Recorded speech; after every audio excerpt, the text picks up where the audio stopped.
आइए सबसे पहले समझते हैं कि वक्फ बोर्ड का मतलब क्या होता है, यानी वक्फ किसे कहते हैं। वक्फ का अर्थ होता है दान देना, यानी ऐसी संपत्ति या ज़मीन जो व्यक्ति अल्लाह को यानी ईश्वर को दान देता है।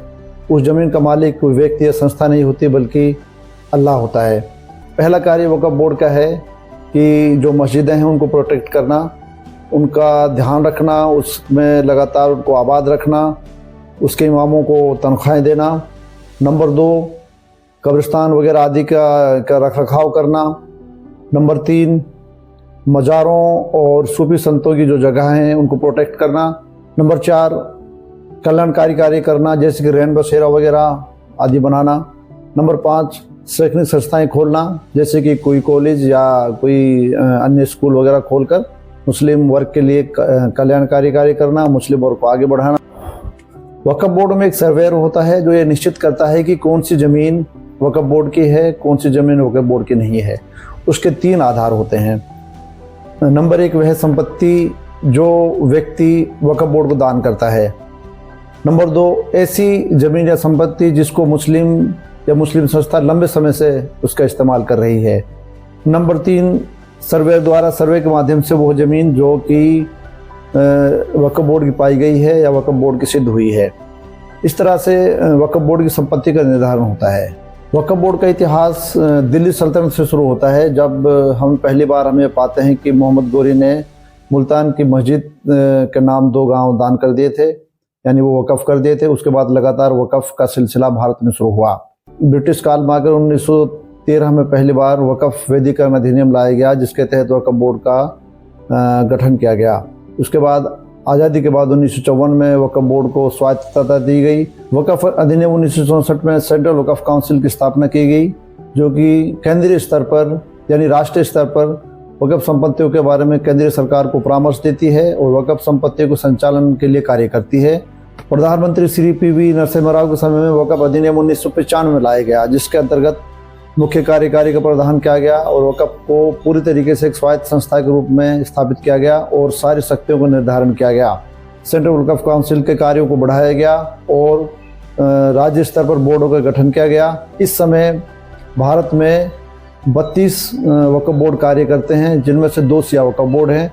इस तरह से वक्फ बोर्ड का एक बड़े स्तर पर संस्थागत तरीके से निर्माण किया गया और वक्फ अधिनियम 1995 में एक मील का पत्थर साबित हुआ। वक्फ बोर्ड के बारे में खास बात एक यह भी है कि वक्फ की संपत्ति एक बार हस्तांतरित हो जाती है तो उसको दोबारा से वापस नहीं किया जा सकता, क्योंकि ये संपत्ति अल्लाह की हो जाती है यानी गॉड की हो जाती है। उसको दोबारा से वापस नहीं किया जा सकता और इस संपत्ति पर कोई कभी भी कोई दावा नहीं कर सकता। भारतीय वक्फ बोर्ड दुनिया के सबसे शक्तिशाली वक्फ बोर्ड में से एक माना जाता है और भारत में 3री सबसे ज़्यादा संपत्ति रखने वाला संगठन है। सबसे पहले नंबर रेलवे है, दूसरा सशस्त्र बल है, तीसरा नंबर वक्फ बोर्ड है।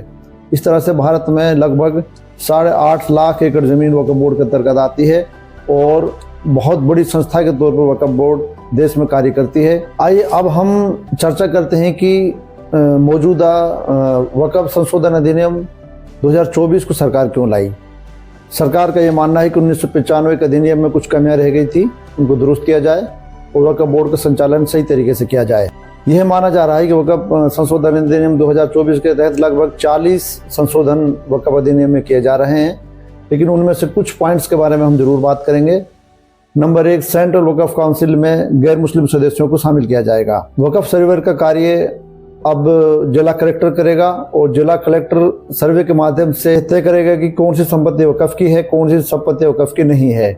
वक्फ ट्रिब्यूनल का पुनः गठन किया जाएगा, जिसमें गैर मुस्लिम सदस्यों को शामिल किया जाएगा और वक्फ के निर्णयों को हाई कोर्ट में सीधे तौर पर चुनौती दी जा सकती है और एक सामान्य एक ट्रिब्यूनल के तौर पर यह कार्य करेगा।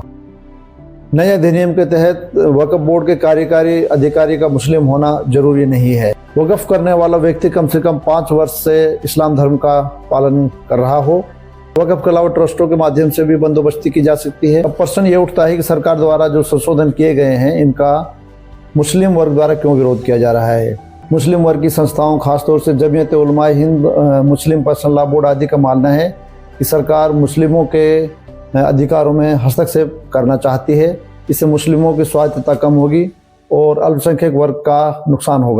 मुस्लिम इस बात का भी विरोध कर रहे हैं कि वक्फ बोर्ड चूंकि मुस्लिम संपत्ति होती है तो उससे मुस्लिम स्कॉलर को हटाना पूरी तरह से गलत है। इस बिंदु का भी विरोध हो रहा है कि दानकर्ता को कम से कम 5 साल का मुस्लिम होना जरूरी है।